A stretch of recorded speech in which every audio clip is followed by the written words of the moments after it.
Bonjour. Bonjour. Vous êtes communicant fondateur de l'agence La French Com. On l'a entendu parmi les arguments de l'opposition, c'est que de la com.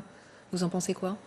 J'en pense qu'il n'est pas étonnant d'entendre de la part des opposants à Emmanuel Macron qu'il fait de la C'est communication. ça. Mais est-ce que c'est de la Et, com alors? et si Emmanuel Macron, il a effectivement commis une série d'erreurs dans sa communication politique, le grand débat, c'était une bonne solution, c'est bien pensé parce que c'est fait pour, au fond, en considérant que la parole, elle apaise la colère, apaiser les esprits qui s'étaient dans la rue, hystérisés sur des revendications sociales dont ils avaient l'impression que le président de la République ne les entendait pas ou ne les comprenait pas. Et donc c'est une bonne idée, c'est au fond la stratégie du boa constrictor. L'idée, c'est de dire parler, au fond, ça asphyxiera les tensions qui sont celles qui s'expriment dans la rue aujourd'hui. Maintenant, est-ce que ce grand débat, il va convaincre les opposants à Emmanuel Macron? Je vous le dis d'avance, non. Est-ce qu'il va convaincre ceux qui pensent qu'ils avaient ici l'occasion de rejouer l'élection présidentielle qu'ils considèrent comme leur étant volée en 2017? Non.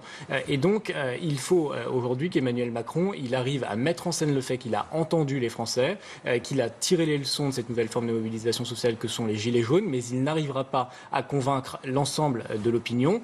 Et c'est normal, son enjeu immédiat à lui, c'est de rassembler les siens à la veille d'une élection européenne qui a la caractéristique d'être une élection défouloir et qui est donc structurellement dangereuse pour ceux qui exercent